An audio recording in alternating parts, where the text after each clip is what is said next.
بسم اللہ الرحمن الرحیم ایاک نعبد و ایاک نستعین۔ میں آج اپنے ان سارے پاکستانیوں کا شکریہ ادا کرنا چاہتا ہوں کہ جو آج سڑکوں پہ نکلے، جنہوں نے مظاہرے کیے، پروٹیسٹ کیا، ایک الیکشن کمشنر کے ایک جانبدار فیصلے، ایک سازش کا حصہ بن کے، ایک مافیا کا حصہ بن کے اس نے جو فیصلہ کیا آج، اور جس کی وجہ سے میری قوم سڑکوں پہ نکلی، میں سب کا شکریہ ادا کرنا چاہتا ہوں۔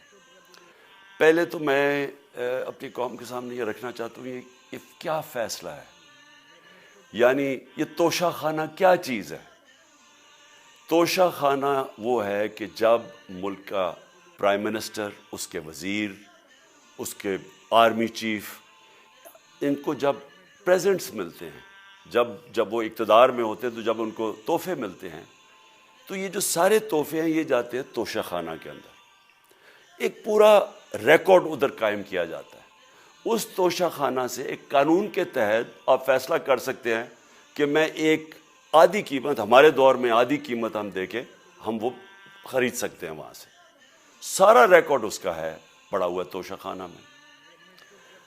تو یہ جو کیس اس نے کیا ہے، یہ جو کیس کے اوپر فیصلہ دیا ہے، میں آپ ساری قوم کے سامنے اب یہ کہنا چاہتا ہوں کہ جب بھی، اور انشاءاللہ ہم اب جا رہے ہیں عدالت میں آج سب کے سامنے کہنا چاہتا ہوں کہ یہ عدالت کے اندر کیس جائے گا اور اس میں ایک چیز غیر قانونی نہیں نکلے گی، کیونکہ سارا ریکارڈ اویلیبل ہے۔ اور جنہوں نے قانون توڑا ہے، توشہ خانہ کا قانون کس نے توڑا ہے؟ آصف زرداری نے اور نواز شریف نے۔ کیسے توڑا ہے؟ انہوں نے 4 مہنگی گاڑیاں اس توشہ خانہ سے نکالی ہے۔ قانون یہ کہتا ہے کہ آپ گاڑیاں نہیں نکال سکتے، مجھے بھی ملی تھی۔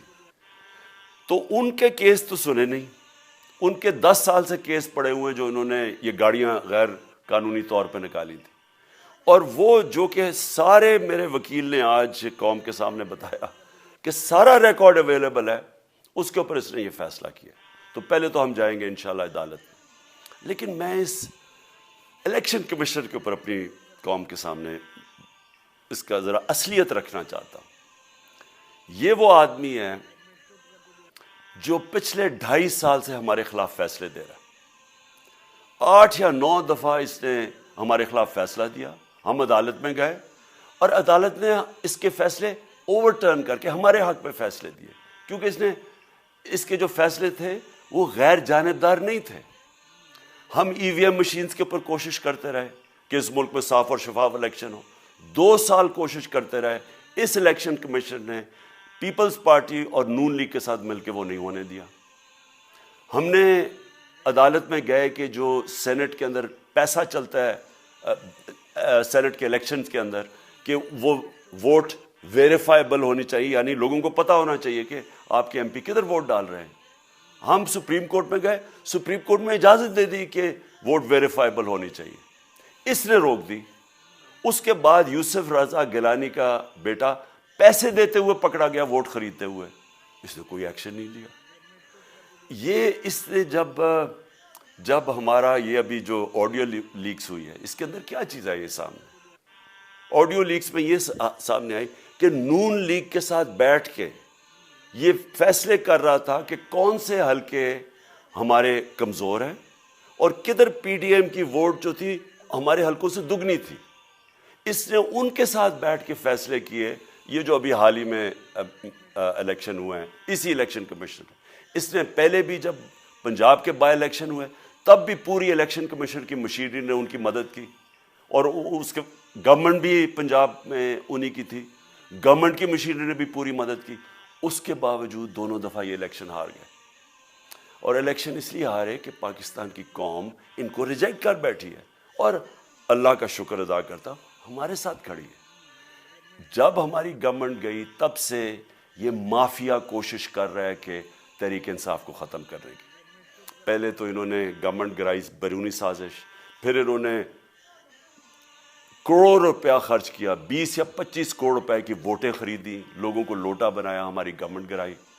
اس کے بعد جب ہم نے مظاہرہ کیا، پرامن مظاہرہ، آئین اور قانون میں رہتے ہوئے، ہمیں آئین اجازت دیتا ہے پرامن احتجاج کرنے کی، ہم نے پرامن احتجاج کرنا تھا۔ انہوں نے جس طرح ایک بیرونی جو آج بھی وہ سائفر اویلیبل ہے جس میں واضح ہے کہ ان کو باہر سے مل کے انہوں نے ایک گورنمنٹ گرائی تھی.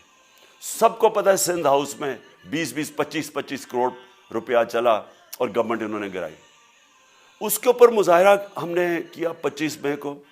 انہوں نے جس طرح کا ظلم و تشدد کیا ہمارے اوپر, پاکستان کی تاریخ میں ایسے کبھی نہیں ہوا. عورتوں بچوں کے اوپر دیکھ رہے ہیں فیملیز, انہوں نے شیلنگ کی, گھروں میں گھس گئے رات میں, جو پنجاب پولیس کو انہوں نے استعمال کیا, اور انہوں نے سمجھا کہ پارٹی کراش ہو جائے گی. پھر بھی نہیں ہوئی. پنجاب کے بائی الیکشن ہار گئے. پھر انہوں نے میرے اوپر کیسز کرنے شروع کر دیے. کبھی عدالت میں ایک کیس ہوتا, کوئی 24 FIR ہے میرے اوپر. دہشت گردی کا میرے پہ کیس کر دیا. کیا کیس تھا؟ ساری دنیا میں رپورٹ ہوا وہ کیس. کیس کیا ہے کہ عمران خان کہہ رہا ہے کہ ریمانڈ پہ بھیجنے کے لیے ایک جس کے اوپر تشدد ہوا ہے, کسٹوڈیل ٹارچر ہوئی ہے شہباز گل کو, کہ ہم قانونی کارروائی کریں گے, اس کے اوپر دہشت گردی کا کیس کر دیا. تو پوری کوشش کرتے رہے نہ کسی طرح اس کو, کیونکہ میچ میں تو آپ کھیل نہیں سکتے تھے, تو عمران خان کو میچ سے نکال دو باہر. یہ شروع سے ان کی کوشش تھی. پتہ ان کو چل گیا کہ عوام آ گئی ہے کھڑی ہو ہمارے ساتھ. بڑے میں جلسے ہوئے ہیں, کبھی اتنے بڑے جلسے ہوئے ہی نہیں پاکستان میں. اور پھر یہ جو ابھی جو الیکشن ہوا ہے اس کے اندر پوری پلاننگ کرتے, ایک کینڈیڈیٹ کھڑا کر کے پھر بھی ہار گئے. تو یہ مجھے پہلے ہی پتا تھا کہ انہوں نے اس کا رزلٹ کیا آنا ہے. میری ساری پارٹی کو پتا ہے, میں نے ان کو واٹس ایپ کیا, اپنے سارے لوگوں کو بتایا. مجھے کل رات میں نے سب کو بتا دیا کہ اس نے ڈسکوالیفائی کرنا ہے, کیونکہ یہ اس سازش کا حصہ ہے, یہ مافیا کا حصہ ہے. اور مافیا کیا کوشش کر رہی ہے, یہ ذرا ساری قوم سن لو. جو پاکستان کی سب سے بڑی پارٹی ہے, جو فیڈرل پارٹی ہے, باقی پارٹیز تو اب صوبائی پارٹیز رہ گئی ہیں, چھوٹی سکڑ کے ہو گئی ہیں فیملی پارٹیز. جو سارے ملک کے اندر ایک فیڈرل پارٹی ہے, اس کو ختم کرنے کی کوشش کر رہے ہیں. اور یہ میں پھر سے اس ملک کی تکلیف دے جو ہمارا تاریخ کا حصہ تھا, جب ایسٹ پاکستان ہمارے سے علیحدہ ہوا, کیا ہوا تھا؟ جو پارٹی کو سب سے بڑا مینڈیٹ ملا اسی پارٹی کو ختم کرنے کی کوشش کی. ملک کا جو ہوا وہ تاریخ کا حصہ ہے. یہ پھر کوشش کر رہے ہیں کہ ایک پارٹی جو ساری فیڈریشن کو اکٹھا رکھ سکتی ہے, اسی پارٹی کو ختم کرنے کی کوشش کر رہے ہیں کہ جناب عمران خان کو کسی طرح ڈسکوالیفائی کریں اور پھر الیکشن ہو. اور پھر مجھے اور نواز شریف کو ایک ہی طرح دکھایا جا رہا ہے کہ اچھا جی عمران خان بھی ڈسکوالیفائی ہو گیا تو نواز شریف بھی ہو گیا. نواز شریف اس ملک کا بڑا مجرم ہے. 30 سال سے چوری کر رہا ہے اس ملک کا پیسہ باہر. بڑے بڑے محلات ہیں اس کے اور اس کے بچوں کے باہر. ایک رسید نہیں دکھا سکتا کہ پیسہ کدھر سے آیا.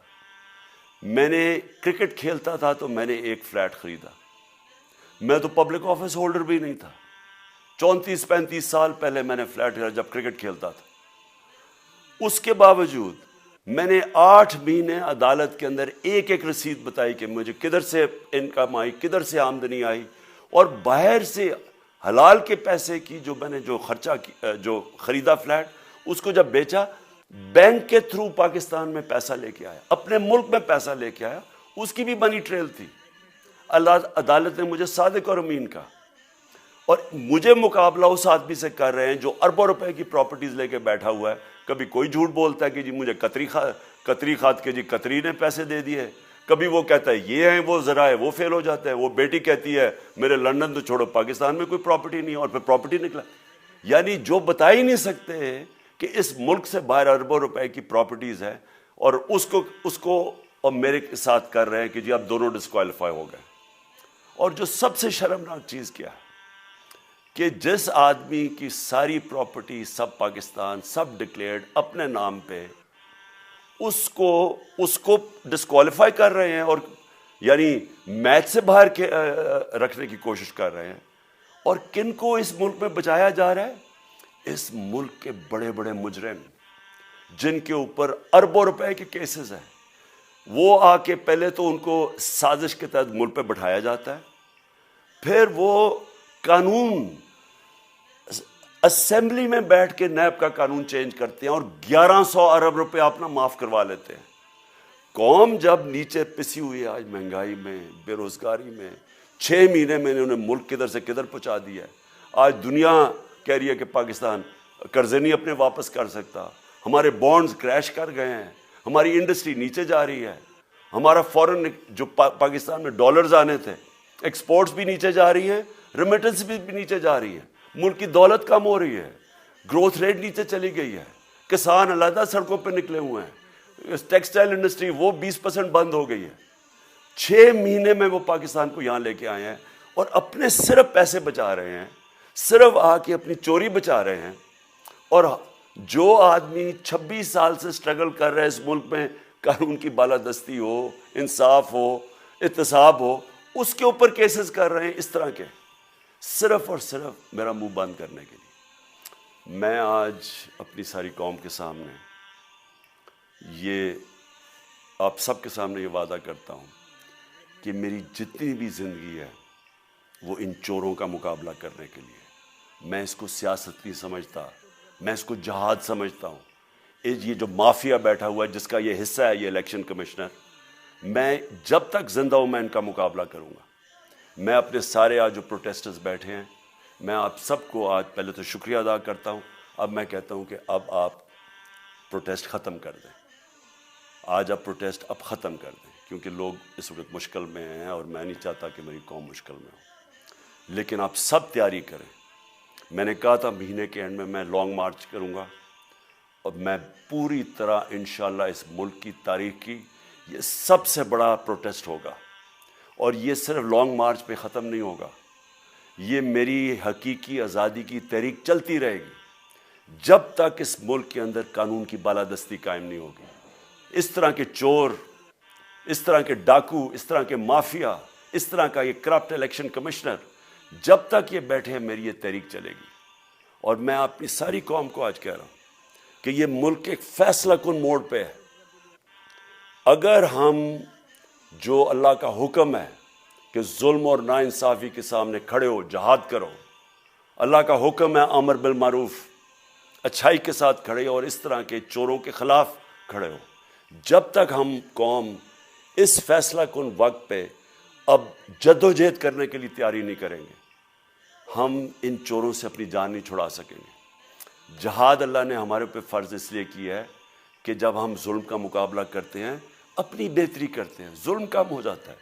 جب ہم اس طرح کی ناانصافی اور ظلم کے سامنے سر جھکاتے ہیں ہماری معاشرہ تباہ ہو جاتا ہے.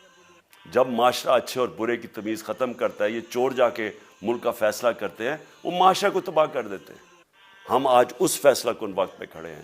میں آپ کو کال دوں گا، پھر سے میں آپ کو کہوں، اور انشاءاللہ اس ملک کی تاریخ کی یہ سب سے بڑا مظاہرہ ہوگا، یہ سب سے بڑی پروٹیسٹ موومنٹ ہوگی، اور یہ رکے گی نہیں. اب یہ جب تک ہم